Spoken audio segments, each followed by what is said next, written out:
Dear learners, welcome to the 4th class of 13th week of GST.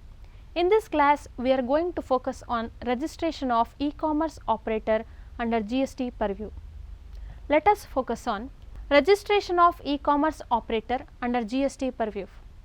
Every dealer who involved in making supply of goods is mandatorily required to be registered under the Act irrespective of the value of taxable supply made by him.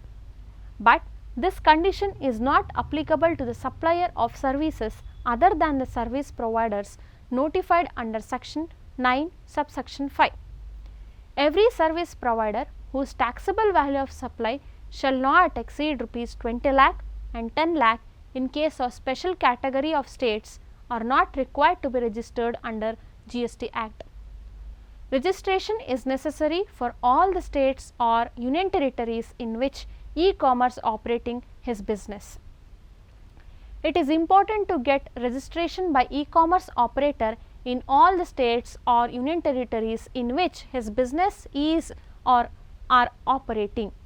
It is importantly noted that e-commerce operator can declare his head office as place of business when he does not have any physical existence for the registration purpose.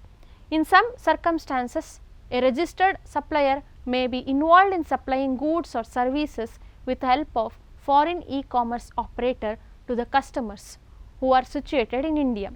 In such a case, such foreign e-commerce operator is necessary to be registered under GST purview in states or in union territories and liable for collecting TCS on such supply. If such foreign e-commerce operator shall not have any physical presence of registration purpose, then he may appoint an agent in India on behalf of his business. In some cases, e-commerce operator has registered under GST as supplier, but it is necessary to register separately as e-commerce operator under GST purview. Mismatch of information in the monthly return filed by e-commerce operator. If the return filed by the e-commerce operator is not matching with the information on supplies provided by the supplier, then the proper officer should take the initiative to rectify such errors to the suppliers. If the supplier is carried any rectification in such a case, he will be liable for making payment of interest to the extent of amount so mismatched. For such a case also, interest will be calculated as per section 50 of CGST Act 2017. Legal consequences for not complying with TCS provisions. Following are the legal consequences for not complying with the TCS provisions. When TCS is not collected by the e-commerce operator. In such a case, the e-commerce operator is liable for making the penalty of rupees 10,000 or the amount not collected or the amount collected, in short, whichever is higher, when TCS collected but not remitted to government.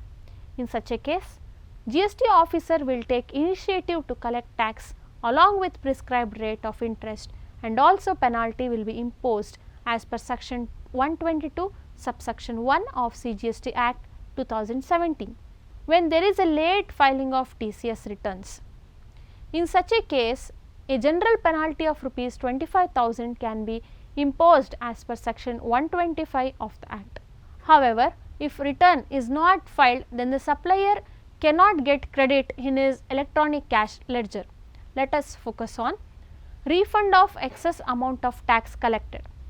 As per the provisions of section 52 of subsection 6 of the CGST Act 2017, if any errors or omissions observed in the return filed corrected within a specified time limit, so there is no specific provision on refund of excess tax collected, then respective supplier can claim the credit of such excess tax so collected in his electronic cash ledger and which can be utilized for payment of his GST liability. This ends the 4th class of 13th week of GST course. In the next class, we are going to focus on revision of the discussion done in the last 4 classes through assignment and discussion questions. Thank you.